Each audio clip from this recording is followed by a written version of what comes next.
Baik. Bismillah, alhamdulillah, salatu wassalamu ala rasulillah wa ala alihi wa ashabihi wa man walahu ba'du. Qala Syekh Musa bin Rashid Al-Azimi rahimahullah rahmatan wasi'ah fi kitabihi fi lu'lu'il maknun fi siratin nabiyil fi lu'lu'il maknun fi siratin nabiyil ma'mun.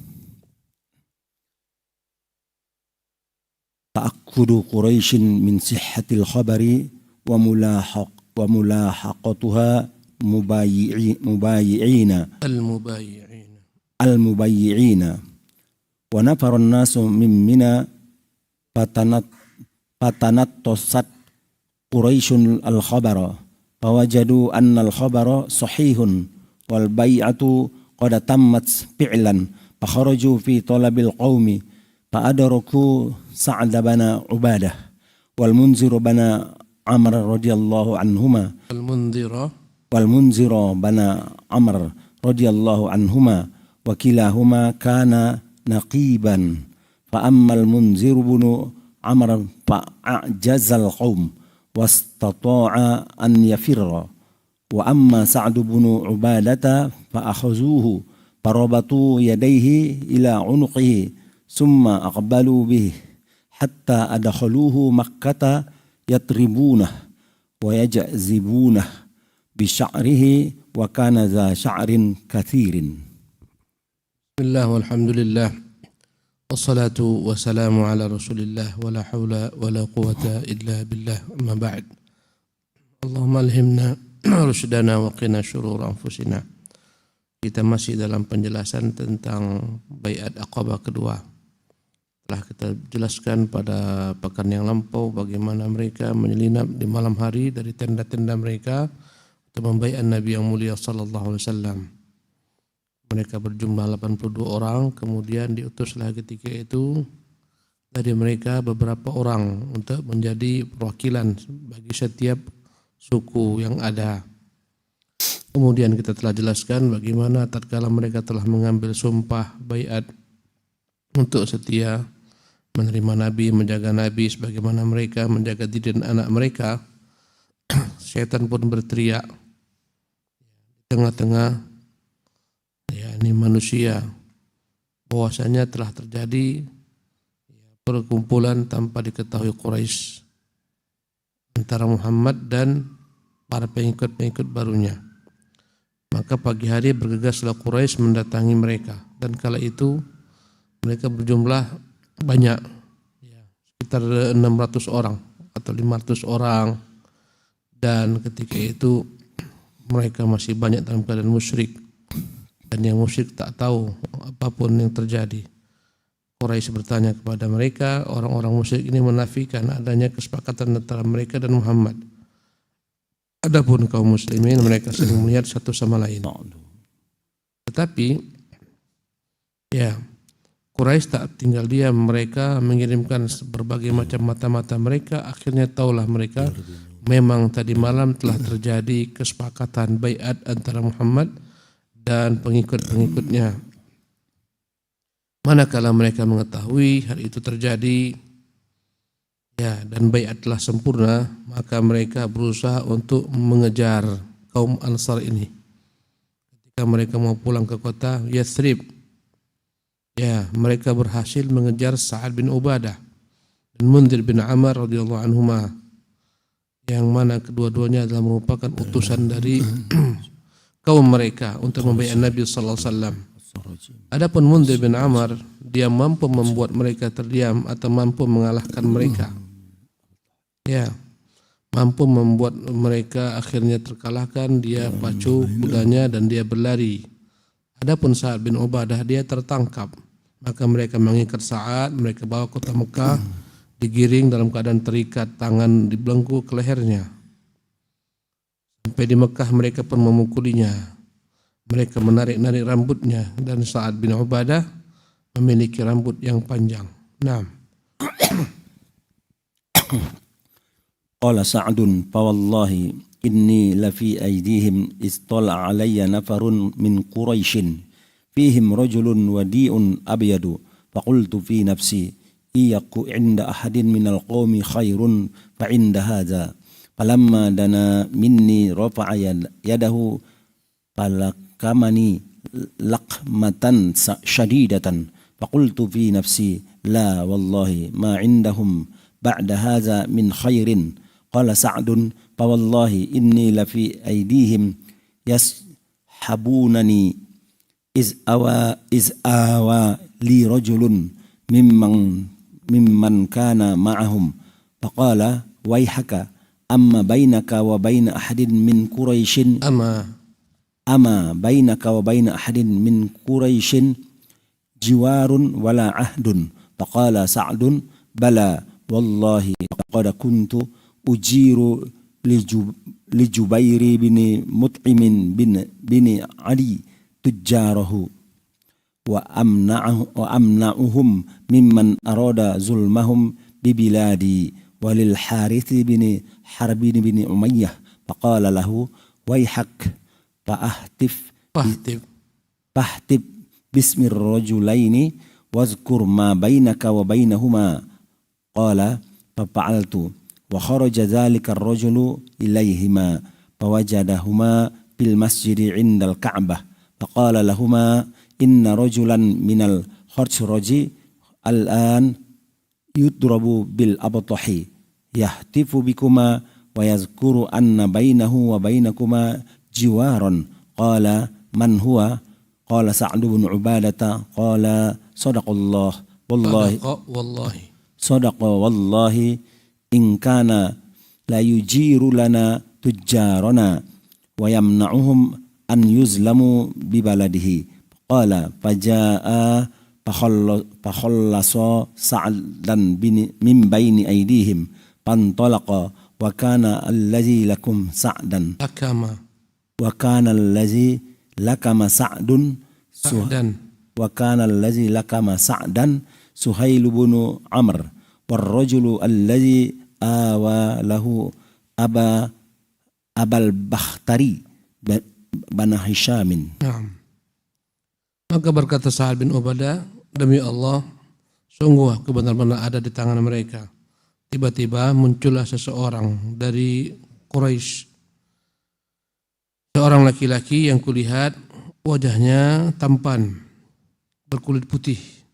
Aku berkata dalam diriku, andai kata ada kebaikan pada mereka, mungkin laki-laki ini yang terbaik. Maka dia mendekat dariku. Setelah dia dekat, ternyata dia tempeleng wajahku. Ya. Dengan sekuat-kuatnya, aku katakan dalam diriku, demi Allah, tak ada kebaikan pada mereka sama sekali. Berkata Sa'ad, demi Allah, manakala aku ada dalam genggaman tangan mereka, mereka menyeret-nyeretku. Tiba-tiba datanglah seseorang yang kasihan kepadaku dari mereka. Dan dia berkata, wayhaka, celakalah engkau wahai fulan. Tidakkah pernah antara engkau dan antara salah seorang Quraisy dahulu terjadi jiwar, terjadi antara engkau dan mereka dahulu, pernah engkau bantu mereka, engkau menyelamatkan dagangan mereka, atau engkau selamatkan darah mereka, engkau beri mereka suaka. Maka berkata Sa'ad, demi Allah, dahulu pernah aku memberikan suaka kepada Jubair bin Mut'im bin Adi, di mana ketika dia melintas negeriku, aku berikan baginya jaminan keselamatan agar tak diganggu oleh siapapun di negeriku. Ya. Kemudian juga aku pernah memberikan jaminan keselamatan bagi Harith bin Harb bin Umayyah. Maka dia berkata kepadaku, celakalah engkau. Maka berteriaklah, sebutkan kedua nama tersebut. Sebutkan bahwa engkau pernah dahulu membuat kebaikan kepada keduanya, menjamin keselamatan keduanya. Maka aku pun melakukan apa yang dikatakannya. Adapun dia segera mendatangi dua laki-laki tersebut. Keduanya sedang berada di masjid di sisi Ka'bah. Ya. Maka laki-laki itu berkata, ada seorang laki-laki dari suku Khazraj dari kota Yathrib yang sedang dipukuli di sana di lembah. Dia memanggil dan menyebut nama kalian berdua. Dia menyebutkan bahwasanya dahulu kalian pernah mendapatkan kebaikan daripadanya berupa jaminan keselamatan. Maka keduanya bertanya, siapa yang kau maksudkan? Berkata laki-laki itu, dialah yang bernama Sa'ad bin Ubadah. Maka kedua-duanya berkata, demi Allah dia benar.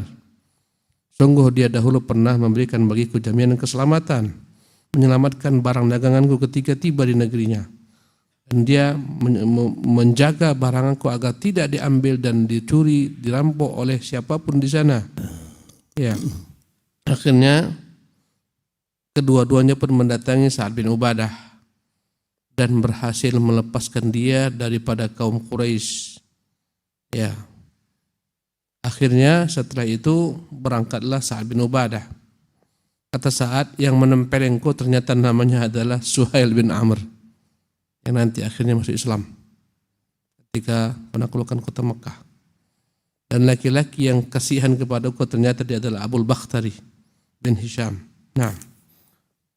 وكانت الأنصار ائتمرت حين فقدوا سعدا رضي الله عنه أن يكروا إليه فإذا هو قد طلع عليهم فرحل القوم جميعا إلى المدينة.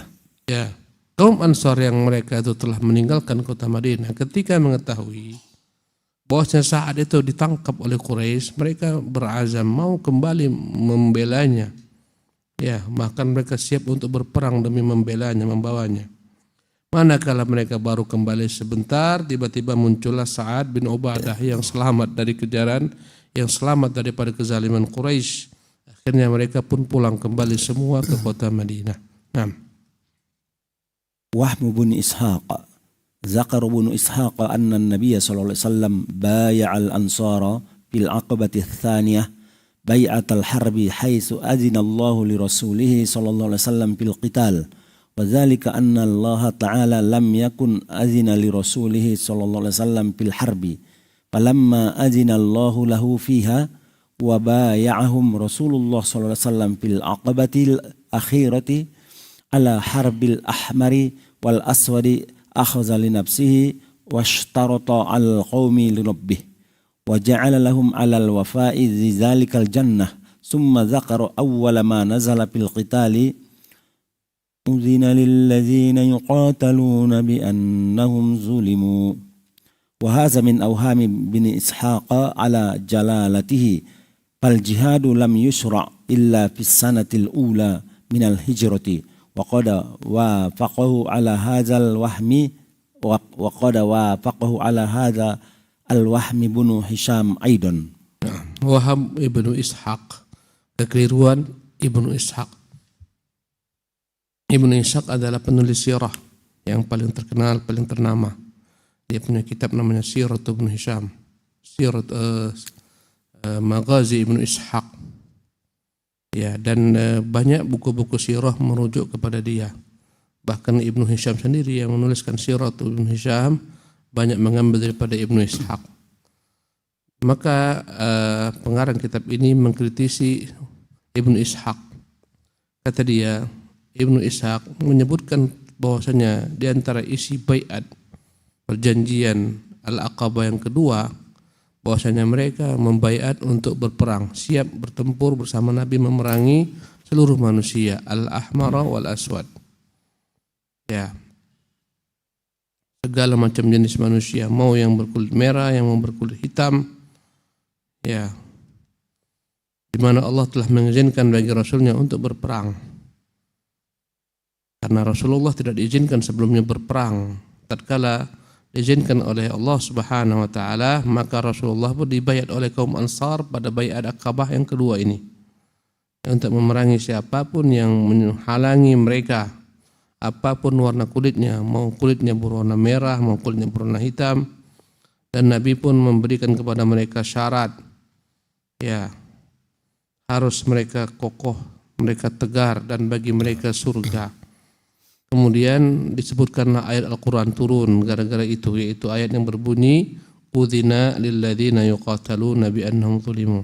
Diizinkan bagi orang-orang yang diperangi dan mereka dizalimi untuk membela diri mereka. Berkata pengarang kitab ini, Musa, ya. Wa hadza min awham Ibnu Ishaq. Ini adalah merupakan kekeliruan Ibnu Ishaq. Meski dengan segala macam bentuk kepiawaiannya dalam mengumpulkan sirah, tapi dalam hal ini beliau keliru karena jihad itu belum disyariatkan lagi. Syariat jihad itu baru disyariatkan pada tahun kedua dari Hijriyah. Sementara Rasul kala itu belum lagi pindah meninggalkan kota Mekah. Ya. Dan dalam hal ini Ibnu Hisham pun menyepakati perkataan Ibnu Ishaq. Maka Ibnu Hisham pun keliru juga dalam bab ini. Naam. وليس أدل على عدم فردية الجهاد قبل العقبة فردية الجهاد قبل العقبة من أن عباس بن عبادة بن نضلة رضي الله عنه لما قال للنبي صلى الله عليه وسلم والذي بعثك بالحق إن شئت لنميلن على أهل منى غدا بأسيافنا قال رسول الله صلى الله عليه وسلم لم نؤمر بذلك. Berkata pengarang kitab kita ini, dalil yang paling kuat, argumen yang paling kuat menunjukkan bahwasanya belum ada syariat jihad kali itu. Ya, bahwasanya Abbas bin Ubadah bin Nadlah pernah berkata ketika mereka membaiat Nabi sallallahu alaihi wasallam, "Walladzi ba'atsaka bil haqq," demi Allah yang telah mengutusmu dengan kebenaran, ya Rasulullah, in syi'ta, sekiranya kau mau, lanamilanna ala ahli Minan gadan, besok kita perangi seluruh penduduk Mina. Bi asyafina, kita perangi mereka dengan pedang-pedang kita. Itu perkataan Al-Abbas bin Ubadah bin Nadlah. Apa kata Nabi yang mulia SAW? Lam nu'mar bidzalik, kita belum diperintahkan untuk itu. Menunjukkan bahwasanya tidak ada ya syariat jihad dikatakan Nabi SAW pada waktu itu. Ya, karena belum diizinkan oleh Allah Subhanahu wa taala. Izin jihad itu baru turun pada tahun kedua Hijriah. Naam. Fadlu man syahida bai'atal aqabatil tsaniyah. Rawas Syaikhan fi sahihayhima an Ka'b bin Malik annahu qala laqad syahidtu ma'an nabiy sallallahu alaihi wasallam lailatal aqabati hina tawasaqna alal Islam wa ma uhibbu annali biha mashhadu badr mashhad badr wa in kanat badarun azkara fin nasi minha qala syekh hasbuka. Keutamaan para sahabat yang mengikuti baiat Aqabah kedua ini. Bukhari Muslim meriwayatkan dalam kedua kitab mereka dari Ka'b bin Malik. Ya. Ka'b bin Malik berkata, laqad syahidtu ma'an Nabi sallallahu alaihi wasallam lailatul Aqabah hina tawathaqna al-Islam. Sungguh aku menghadiri peristiwa perjanjian Al-Aqabah bersama Nabi SAW manakala kami setia untuk membela Islam. Wa ma uhibbu anna li biha mashhad badrin. Aku tak ingin menggantikan peristiwa kehadiran aku itu bersama Rasulullah dalam baiat Aqabah kedua dengan peristiwa Badar. Wa in kanat badran azkar finnas, walaupun peristiwa perang Badar lebih dikenang manusia, tapi aku tidak ingin menggantikan. Kalau disuruh menggantikan, aku tidak akan pernah menggantikan kehadiranku di baiat Aqabah itu dengan perang Badar. Ini perkataan Ka'b bin Malik. Dia bilang perang Badar memang lebih dikenal manusia, tapi baiat Aqabah kedua ini begitu penting kedudukannya. Nah itulah kalau disuruh tukar, aku tak akan mau. Karena Ka'b bin Malik tidak ikut pada perang Badar. Ya, perang Badar adalah peperangan yang tidak disengaja. Karena itulah tak banyak para sahabat yang ikut. Ya, karena mereka tak menyangka perang. Mereka menyangka hanya sekedar akan menghalangi perdagangan yang dibawa oleh Abu Sufyan. Ternyata perdagangan lewat, Quraisy telah datang dengan 1.000 pasukan untuk memerangi mereka. Pecahlah perang Badar. Ya, ini dikatakan Ka'b bin Malik. Ka'b bin Malik ini punya kesalahan. Ke perang Tabuk tak ikut. Dialah yang dibaikut Nabi selama 50 malam. Tidak boleh seorang pun berbicara dengannya. Pada malam ke-40 istrinya pun disuruh meninggalkan dia. Ya. Maka dia ketika mengenang ya ini jasanya dalam Islam. Dia mengatakan jasa yang paling kuanggap yang kuandalkan adalah aku ikut membaiat Nabi pada baiat Aqabah yang kedua.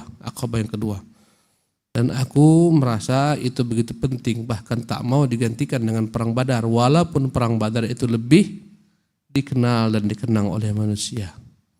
Ya, memang begitulah kondisinya. Bahkan kita pun tidak begitu paham tentang baiat Aqabah ini. Yang kita benar-benar ingat adalah perang Badar Al-Kubra. Naam. قال الشيخ صفي الرحمن المبارك فوري هذه هي بيعة العقبة الثانية التي تعرف ببيعة العقبة الكبرى وقد تمت في جو تعلوه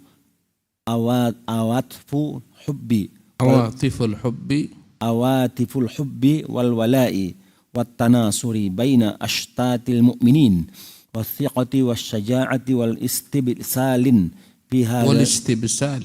والاستبسال في هذا السبيل فمؤمن من أهل يثرب يحنو على أخيه المستضعف في مكة ويتعصب له ويغضب من ظالمه وتجيش في حناياه مشاعر الود لهذا الأخ الذي أحبه في ذات الله. Berkata Syekh Safiur Rahman Al-Mubarak Furi. Syekh Safiur Rahman Al-Mubarak Furi ini pengarang kitab sirah Nabi yang mulia SAW. Dan kitabnya ini diterjemahkan ke banyak bahasa, bestseller. Bahkan kitab inilah yang banyak beredar di negeri kita. Pengarangnya asalnya orang India, kemudian dia pernah ngajar di kota Madinah. Ya, dan beliau sepertinya telah meninggal rahimahullah. Saya pernah satu saat bersama putranya, berkawan baik dengan putranya ketika musim haji, putranya menterjemah ke bahasa India, saya menterjemah ke bahasa Indonesia, manakala kami di Jeddah. Jadi berkata Safiur Rahman ini Al-Mubarak Furi, hadhihi bai'atul Aqabah tsani. Inilah bai'at Aqabah kedua. Dikenal juga dengan nama bai'atul Aqabah Al-Kubra.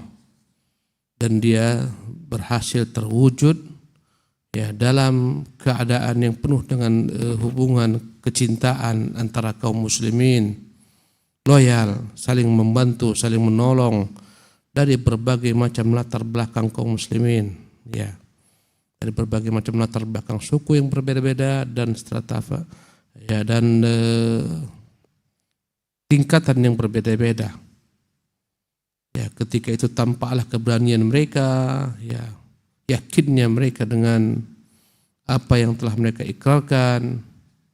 Ya, maka orang-orang beriman dari penduduk Yathrib ini ketika tiba mereka di Mekah, mereka berinteraksi dengan kaum muslimin yang ada di Mekah yang mereka itu dalam kondisi lemah, dari para budak dan orang-orang yang tak memiliki kekuatan, dan mereka benar-benar merasa sepenanggungan senasib. Mereka barah dengan orang-orang yang menzalimi saudara-saudara mereka. Tumbuhlah ketika itu antara mereka rasa kasih sayang, kecintaan, loyal, yang satu mencintai yang lainnya. Naam.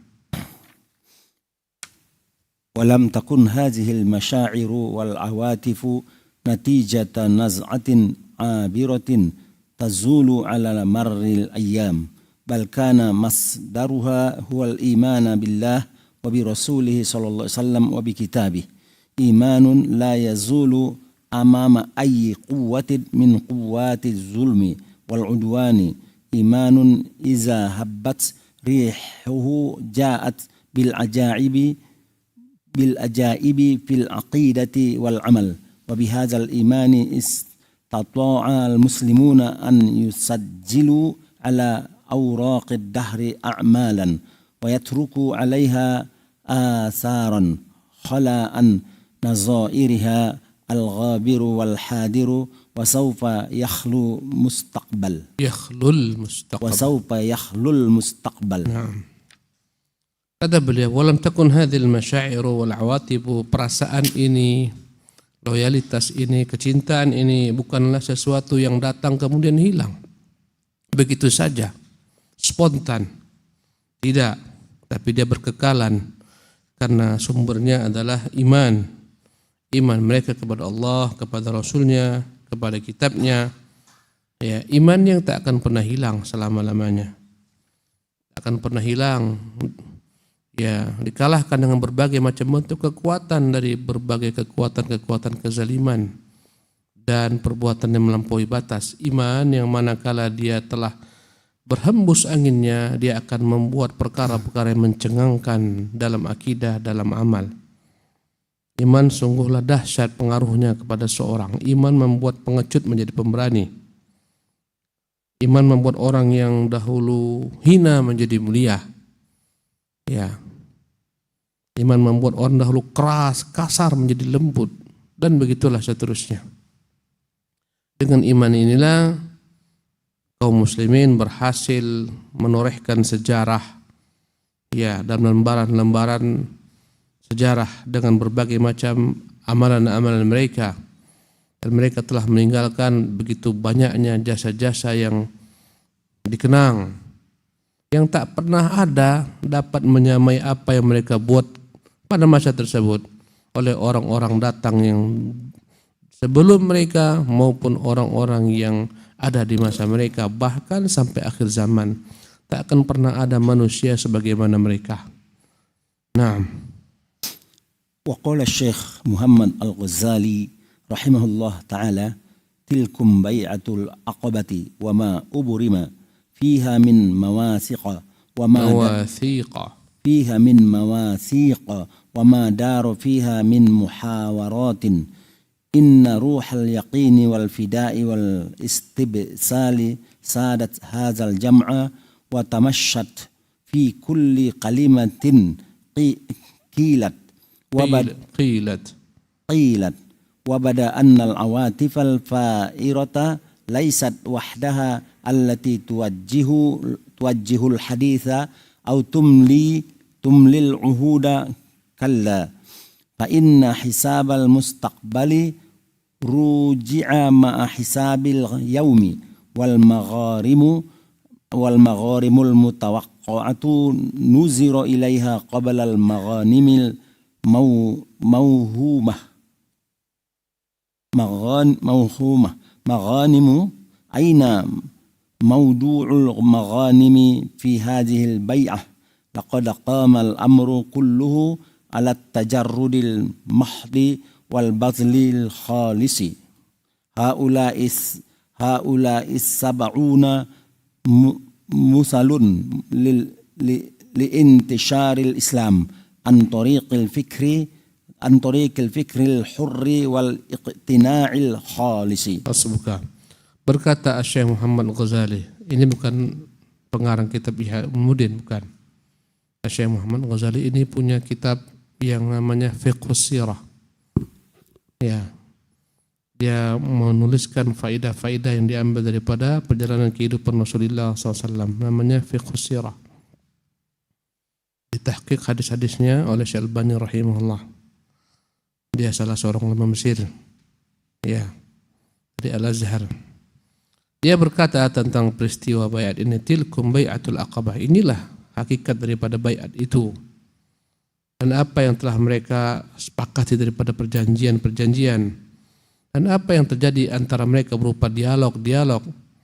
Sesungguhnya ruh yang menunjukkan keyakinan mereka yang dalam, siapnya mereka untuk berkorban, keberanian mereka, ini yang menjadi pemandu kala itu. Ya, yang menjadi pemandu dalam baiat tersebut, yang senantiasa mengiringi semua kalimat-kalimat yang mereka ucapkan. Jadi bukanlah hanya sekedar perasaan yang kala itu bermain. Ya, bukan perasaan yang menggiring peristiwa itu terjadi. Tidak sama sekali, karena orang yang bergantung dengan perasaan itu tak kokoh, berubah-ubah. Tapi yang benar-benar mereka pikirkan adalah masa depan Islam. Ya, apa yang akan mereka hadapi di masa depan Islam kelak. Ya, dengan apa yang mereka hadapi sekarang. yang mereka harus bersiap-siap menghadapi berbagai macam bentuk rintangan dan tantangan. Bukan sama sekali mereka itu dalam berbaiat ini mengharapkan harta rampasan perang. Bukan itu tujuan mereka dalam berjihad, dalam memeluk Islam. Bukan harta rampasan perang, ya. Dalam baiat ini tak ada sama sekali cerita pembagian rampasan perang, bahwasanya mereka berperang untuk mendapatkan harta, bukan. Tak ada sedikit pun disentuh dalam baiat ini. Bahkan pembagian harta rampasan perang itu baru turun nanti manakala mereka telah berhasil mengalahkan orang-orang musyrik dalam perang Badar. Boleh saja sebagian daripada orang-orang kafir orientalis mengatakan faktor yang membuat Nabi SAW itu memerangi orang-orang adalah untuk mendapatkan harta rampasan perang. Maka dibantah. Tak ada pembicaraan mengenai harta rampasan perang dalam baiat. Sama sekali tak ada. Ya, mereka benar-benar berjuang untuk menegakkan pilar-pilar Islam. Mereka adalah orang-orang yang memang masuk Islam dengan pemikiran mereka yang merdeka, tidak terkungkung, tak terjajah, tidak terpaksa, memang pilihan mereka sendiri. Itulah mereka 70 orang yang mereka membaiat Nabi sallallahu alaihi wasallam, semuanya membaiat Nabi, laki-laki yang 70 orang ini, 12 orang wanita, semuanya dengan sukarela. Setelah pemikiran panjang dan tahu risiko yang akan mereka hadapi, bukan gara-gara harta rampasan perang sebagaimana dikatakan oleh musuh-musuh Islam. Ya, karena mereka selalu mencari-cari celah untuk membuat Islam itu jelek. Kata mereka, lihat Muhammad merampok. Muhammad adalah orang-orang yang memiliki gerakan dengan para pengikutnya untuk merampok perdagangan Abu Sufyan, kata mereka. Padahal tak benar, Nabi Muhammad bukan seorang perampok, penyamun. Dia tak butuh dunia seisinya. Tapi hukumnya adalah hukum perang. Kaum muslimin di kota Mekah diambil harta mereka sebagaimana Suhaib Ar-Rumi dan lain-lainnya. Mereka terusir dari negeri mereka, tak boleh tinggal di sana. Ya, mereka terzalimi. Maka mereka punya hak ya untuk memerangi Quraisy. Ya, yang telah berbuat zalim kepada mereka. Mereka juga punya hak untuk membela diri mereka. Manakala datang pedagang dari Syam, mereka berusaha untuk menghalangi perdagangan tersebut sebagai bentuk tindakan atas apa yang diperbuat Quraisy kepada mereka ketika di kota Mekah. Mana di sana yang namanya merampok, tak ada. Ya, bahkan ketika mereka tertawan, Rasulullah SAW bebaskan sebagian, bahkan Rasulullah berikan sebagian untuk ditebus kembali kepada keluarga mereka. Bahkan Rasulullah perintahkan kepada para sahabat untuk berbuat baik kepada setiap tahun perang yang tertawan pada perang Badar. Sampai kata sebagian sahabat, karena perintah Nabi kami memberikan makanan kami yang baik untuk mereka, kami hanya memakan sisa-sisa daripada makanan tersebut. Atas perintah Nabi yang mulia, mereka disuruh berbuat baik, mereka lebih mengutamakan para tawanan perang dari diri mereka sendiri. Subhanallah. Mana yang namanya perampokan di sini? Tak ada. Terus ya.